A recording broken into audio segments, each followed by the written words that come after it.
Exercise 5.3, question number 9.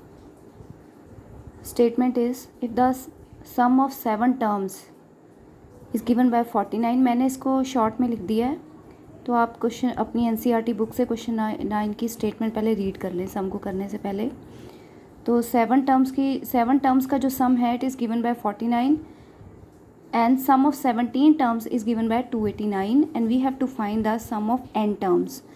So whenever we have to find the sum of any number of terms, first we need to find the a and d. कोई भी सम निकालना है तो सबसे पहले we should have a and d. तो यहाँ पर क्लियरली ना तो a की वैल्यू गिवन है ना d की, सिर्फ इतना गिवन है कि कोई AP सीरीज़ है और उसके 7 टर्म्स का सम 49 है और अगर 17 टर्म्स को प्लस करें तो उसका सम क्या है 289। तो जो भी हम चीज़ हमें गिवन है हम वहीं से स्टार्ट करेंगे। हमें गिवन है कि जो 7 टर्म्स का सम है वो 49 है, तो यहाँ पर सामने 49 के सामने हम फार्मूला लगाएंगे sum of 7 terms n/2 2a plus n-1 into d। Now n is 7 because it is sum of 7 terms. A is not given. 7 minus 1 6d. We can cross multiply 2. 49 into 2 by 7. यहाँ आएगा 2a plus 6d. ये 7 14 2a plus 6d। अब यहाँ तक भी हम छोड़ सकते हैं, लेकिन अगर आपको इसको और सिंपल करना है कैलकुलेशन को तो इन तीनों से 2 को थ्रू आउट कैंसिल कर सकते हैं। तो अगर मैं 2 को थ्रू आउट कैंसिल करूँ तो यहाँ रह जाएगा 7, मतलब मैंने इन तीनों टर्म से 2 को कॉमन निकाल के कैंसिल किया है। यहाँ पर a और यहाँ पर 3d, यहाँ पर भी छोड़ दोगे तो भी सम हो जाएगा। ये पहली इक्वेशन बन गई।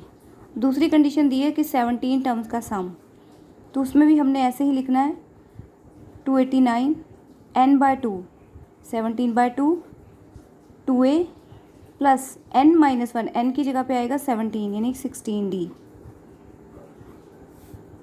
2 को इधर 289 into 2/17 equals to 2a plus 16। थोड़ी सी कैलकुलेशन सिंपल करते हैं।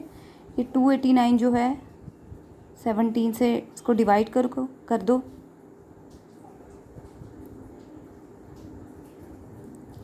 ठीक है, तो ये आएगा 17 और ये आ गया आपके पास 34 2a प्लस 16। अब यहाँ पर भी 2 जो है वो थ्रू आउट कैंसिल हो सकता है। 17 आएगा a प्लस 8d। तो कैलकुलेशन को थोड़ा सा सिंपल करने के लिए मैंने उसको कैंसिल किया है। ये equation number 1 and this is equation number 2। तो हमें पता है कि अब यहाँ पर हम linear equation in 2 variable use करेंगे और इसको एलिमिनेशन मेथड से we can find a and d। a plus 3d is equal to 7 और a plus 8d is equal to 17 minus minus minus a and a cancel, ठीक है। यहाँ पर आ गया -5d और यहाँ पर आ गया -10, minus minus cancel and d is equal to 2। तो ये आपके पास d 2 आ गया। अब d की वैल्यू किसी भी इक्वेशन में पुट करो, जैसे 1 में पुट करती हूँ मैं, d की जगह पे 2,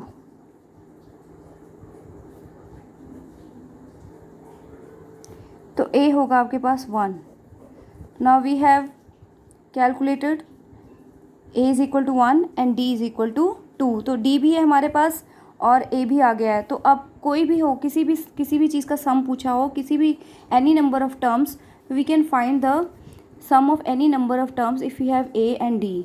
तो यहाँ पर सम निकालना है n टर्म्स का, तो n/2 2a plus n-1 into d।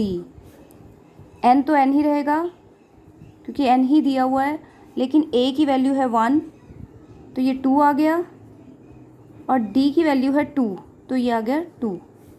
तो ये आ गया, थोड़ा सा सिंप्लीफाई कर देंगे, ये आएगा 2 प्लस 2n-2 ब्रैकेट खोल कर, ये n/2 यहाँ से 2 और 2 कैंसिल और ये आ जाएगा आपके पास, ये 2 कैंसिल हो गया, 2n, 2 कैंसिल, तो Sn आ गया आपके पास n²। Now some is completed. तो क्या किया हमने, जो चीज़ गिवन थी पहले उसको यूज़ किया, ठीक है, फिर वो इक्वेशन में कन्वर्ट हुई, देन इक्वेशन को सॉल्व करके हमने a और d की वैल्यू फाइंड की, और उसके बाद फिर जो हमें फाइंड करना था उस फार्मूले हमने निकालना था कि सम ऑफ n टर्म्स, तो n की जगह पे n ही रहेगा, और finally we got Sn is equal to n²